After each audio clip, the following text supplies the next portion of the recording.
حتی که شبی سوره اقرا نازل می شود تربیت بینید.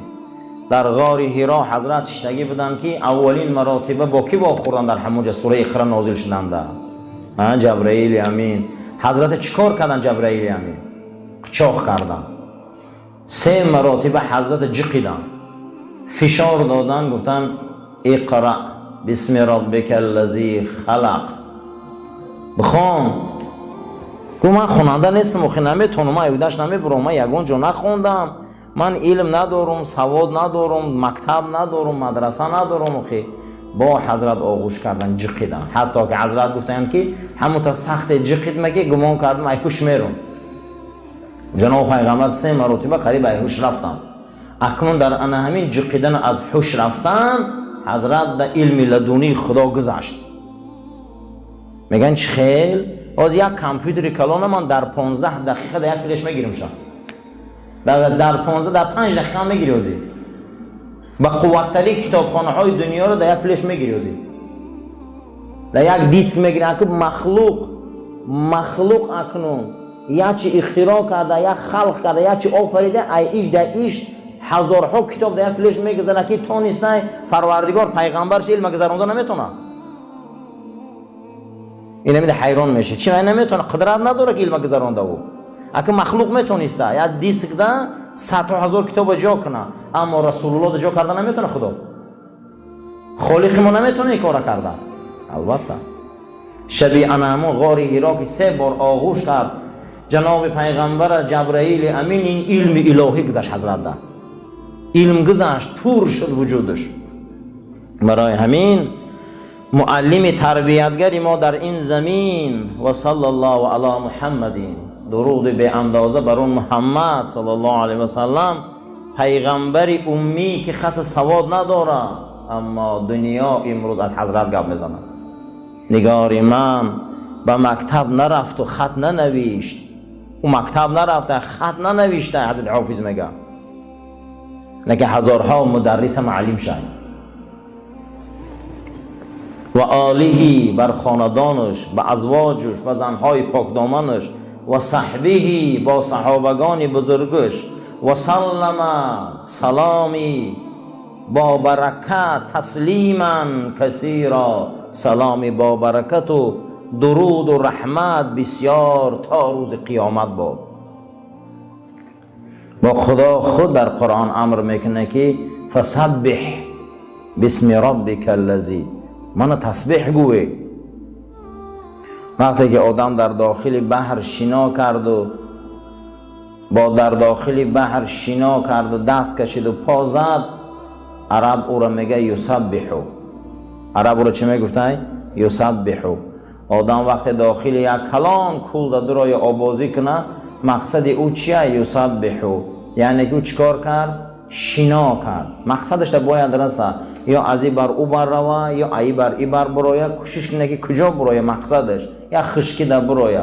پروردگار عظیم و شان ما و شما را امر میکنه که هر چیزی در بین آسمان و زمین موجود است او شنا کرده پیش ما میبیو. یعنی همه ما شنا کرده استیم. کجا میریم؟ مقصد اساسی چیه؟ کجا آمده استیم؟ کجا میریم؟ ما همه ما چیزی که در دنیا هست خدا امر کرده ایستاده که یسبح لله ما فی السماوات و ما فی الارض. آن چیزی که در آسمان و زمینه، این مگه آبازی کرده پیش ما مدسته. گردش ایام، آمدن شبها، رفتن روز. من بهار تمام شد، من زمین تابستان، من کدام تیرما. ما نمیفهمیم که سرای سیاه سفید شد. این چهره های خوشرو اساسا جینج و پوچاله شده است. همه ما مقصد اساسی ما پیش حضرت دوست رفتیم. این امیر تسبیح میگن در بحر معرفت، در بحر توحیدی، در بحر خدا با تسبیح ها شنا کنه. و یرضا میگه من راضی میشم که شما. هر کسی که سبحان الله میگفته خدا از او راضی میشه. یاد او، شکر او، تعریف او چی برکتی هست. هیچ محل گمان نکنیم که ما او را یاد میکنیم و در او فایدهش هم دخمونه. با یاد او ما تازه میشیم، او بر وقت تازه. با یاد او ما پره میشیم، او بر وقت پره.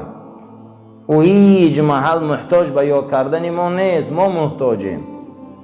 ما سبحان الله الحمدلله میگیم تازه میشیم، ما تکبیر میگیم لا اله الا الله میگیم تازه میشیم. ما به یاد او وقتامون ساعتامون صرف میکنیم، صاحب منزلت میشیم. الحمدلله هر یک ساعت با خدا شیشتن این برای ما فایده. برایم در اینجا کما یحب ربنا و یرضا، خدا ذکر کننده هاش دوست می داشته، خدا ذکر کننده هاش در حقش میگفته من راضیم اینها، من اینها راضیم. در حدیث شریف جناب پیغمبر صلی الله علیه و سلم آوردگی بدستیان که حضرت فرمودیان یک انسان روزها صدقه و نفقه میتیه، یک آدم روزها ذکر میکنه، کدامش منزلتش بلنده؟ حضرت گفتن که ذکر. یگان چی در مقابل ذکر خدا ایستاده میتونه، یگان چی برابر نام خدا برابر شده میتونه. احسان خیرم در مرتبه خودش ای ذکر دویم درجه بده. برای همین هر کس ذکر خدا کرد، یاد خدا کرد، به قلبش و به زبانش و به روانش، این بسیار منزلتی بلند داره، به حد منزلتی بلند داره. و یرضا، من گفته ای ذاکرین راضیون.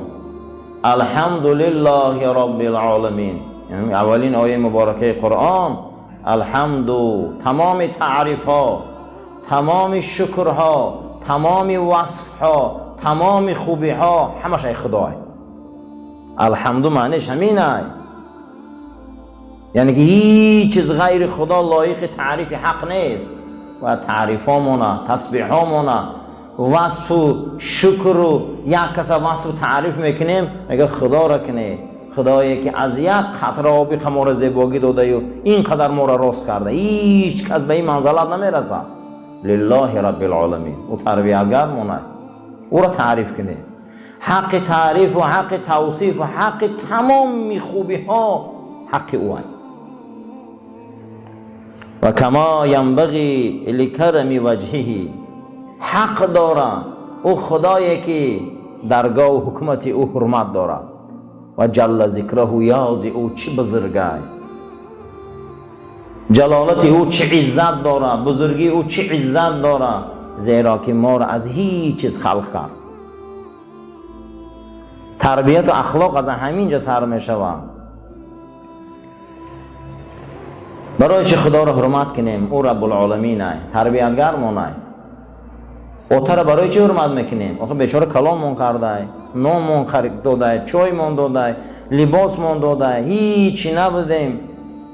برای ما چی محنت عذابای نکشیده، ما به این روز رسیدیم، رهگردان شدیم، چشممون کشاده او را دیدیم، بغل مون کرده، این قدر محنت کرده در حق ما. اگر ناحرمتیش کنی به عاق پدر میشی. آخه نخوا که این قدر خدمتی او را در زمین زنی.